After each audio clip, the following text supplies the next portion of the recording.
না চেয়ে পস্তানোর চেয়ে উত্তম যে আপনি একবার আপনার পুরোপুরি চেষ্টা করুন।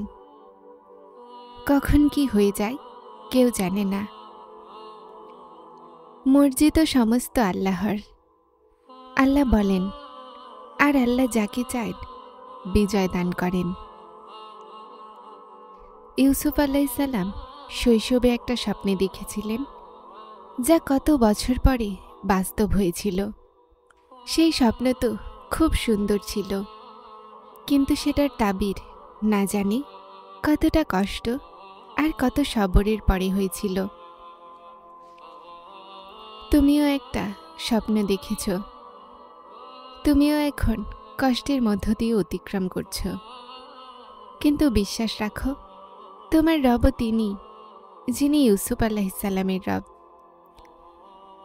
নিশ্চয়ই সব ইলমওয়ালার চেয়ে ঊর্ধ্বে এক ইলমওয়ালা আছেন।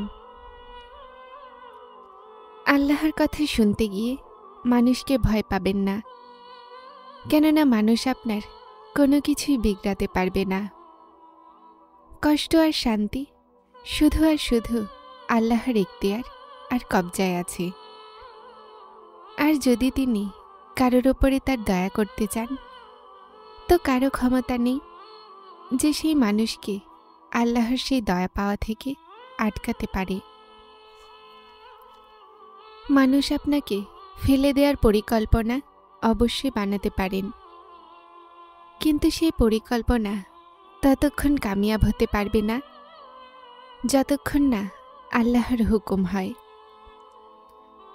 তারপর বলুন, মানুষ বেশি হকদার যে তাদেরকে ভয় পেতে হবে, যখন কি তাদের ইখতিয়ারে কিছুই নেই, নাকি আল্লাহ এটার বেশি হকদার, যার কুদরতে সব কিছু আছে? জবাব শুধুমাত্র আল্লাহ, শুধুমাত্র আল্লাহ। সবর তোমাকে ভেঙে দিবে, তোমার সত্তাকে খণ্ড বিখণ্ড করে দিবে, তোমাকে এতটা ক্লান্ত করে দিবে যে তোমার মনে হবে যেন তোমার কাহিনী শেষ। কিন্তু তুমি তারপরও দোয়া চাওয়া ছাড়বে না, তুমি তারপরও আল্লাহকে ডাকা ছেড়ো না। পরীক্ষা তোমাকে থেমে যাওয়ার সমস্ত সম্ভব কারণ দেখাবে, কিন্তু তোমাকে আল্লাহর ভালোবাসার জন্য এগিয়ে যেতে হবে।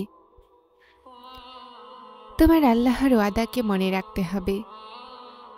তোমাকে এটা মনে রাখতে হবে যে আল্লাহ সবরকারীদেরকে পছন্দ করেন। সবর শুধুমাত্র কোন বলার আগের পরীক্ষা। জীবন কতটাই অন্ধকারে ডুবে যাক, কতটাই সমস্যা আসুক না কেন, শুধু আপনাকে আল্লাহকে দেখতে হবে, শুধুমাত্র আল্লাহর শুনতে হবে, আর শুধুমাত্র আল্লাহর ওপরেই ভরসা রাখতে হবে, যে যিনি নিজে আপনার কাছে স্বস্তির ওয়াদা করেছেন, সেই রব সবার ওপরেই দয়াময়।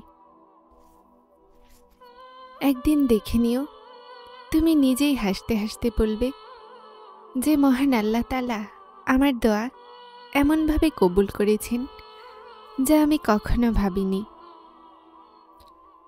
তুমি বলবে যে আল্লাহ মজেজা করে দিয়েছেন, যেটার আমি কখনো কল্পনাও করিনি।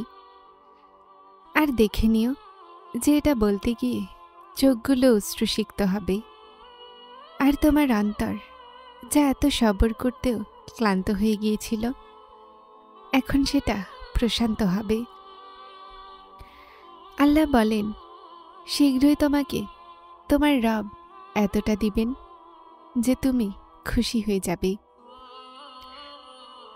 যেই দোয়াগুলোর ব্যাপারে শয়তান সবচেয়ে বেশি ওয়াসওয়াসা দেয়, ওই দোয়াগুলোকে আরও বেশি বিশ্বাসের সাথে চাইতে থাকো, কেননা সেই দোয়াগুলোই সবচেয়ে বড় পরীক্ষা হয়, বিশ্বাসের পরীক্ষা। আর পরীক্ষায় উত্তীর্ণ হওয়াদের জন্য আল্লাহর ওখানে উত্তম ফলের ওয়াদা রয়েছে। আপনাকে ততটাই পরীক্ষা করা হবে যতটা আপনি সহ্য করতে পারবেন। আল্লাহর ওয়াদা আছে, আল্লাহ বলেন, আল্লাহ কোনো প্রাণীকে তার সাধ্যাতীত বোঝা চাপান না, আর আল্লাহর প্রতিটা ওয়াদা সত্য। এই পরীক্ষার পরে আপনার যে সান্ত্বনা পাবেন, সেটা পেয়ে আপনি শুকরিয়ার সিজদা করতে করতে চলে যাবেন।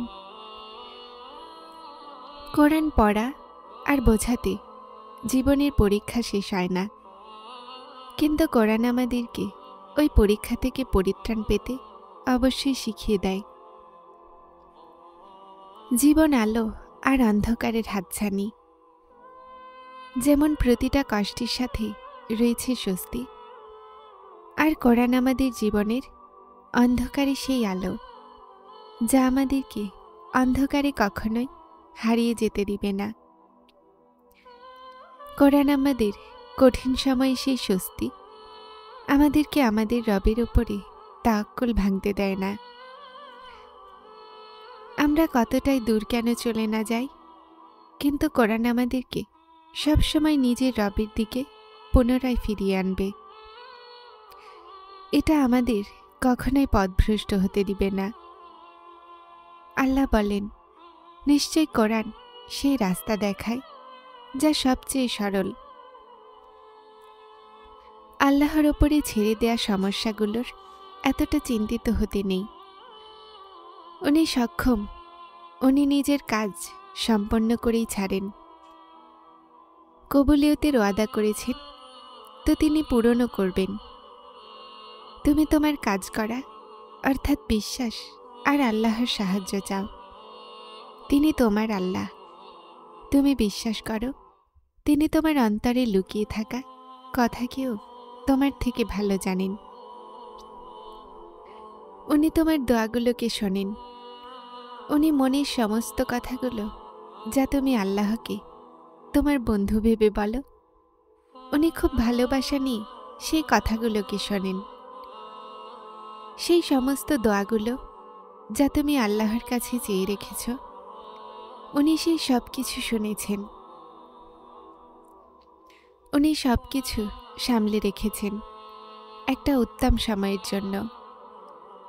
সেই সমস্ত অশ্রু যা আল্লাহর সামনে তুমি নিরুপায় হয়ে ফেলেছ, আল্লাহ সেগুলোকে জায়া হতে দিবেন না। তুমি এই শয়তানি ওয়াসওয়াসাকে তোমার মন থেকে বের করে দূরে ফেলে দাও, আর বলো নিজের মনকে যে আমার আল্লাহর বেছে নেয়া রাস্তা তোমার বেছে নেয়া রাস্তার থেকে উত্তম। বলো নিজের মনকে যে আল্লাহর দেয়ার তালিকা তোমার ভেবে রাখা তালিকার চেয়ে অনেক উত্তম। তোমার মনে হয় যে আল্লাহর ভালোবাসা নেই তোমার ওপরে। বিশ্বাস করো, তোমার রব খুব ভালোবাসাময়। আল্লাহ তাআলা বলেন, যা কিছু তোমার থেকে নিয়ে নেওয়া হয়েছে সেটার চেয়ে উত্তম তোমাকে তিনি অবশ্যই দিবেন। মানুষ না তো আপনার সমস্যা, আর না তো আপনার দোয়াগুলোর। কেননা আল্লাহ আপনাকে দেয়ার জন্য মানুষের রায় নিবেন না। মানুষ কিছুই নয়। এই সমস্যা শুধুমাত্র আপনার আর আল্লাহর। তো যেমন আল্লাহ আপনার ব্যাপারে মানুষের পরামর্শ নেননি, তেমনি আপনারও আল্লাহর ব্যাপারে কারো থেকে পরামর্শের দরকার নেই। আপনাকে দোয়া করতে হবে, আপনি করুন। আপনার একই দোয়া বারবার করতে হবে, আপনি বারবার করুন। আপনি আল্লাহর কাছে ততক্ষণ চান যতক্ষণ আপনি শান্তি না পেয়ে যান। সবাইকে ভুলে যান, কেননা দান তো আল্লাহই দিবেন না শেষমেশ। তাহলে এটা ভেবো না যে মানুষ যা চাওয়া থেকে আটকাচ্ছে, যদি সেটা না পায় তো আমাকে লজ্জা পেতে হবে। আল্লাহর কাছে চাহনেওয়ালারা কখনোই লজ্জিত হয় না, কেননা আল্লাহর তরফ থেকে পাঠানো পরাজয়েও জিত হয়। যারা চ্যানেলটিতে নতুন এসেছেন তারা সাবস্ক্রাইব করে হেদায়েতের সাথে থাকুন। আসসালামু আলাইকুম।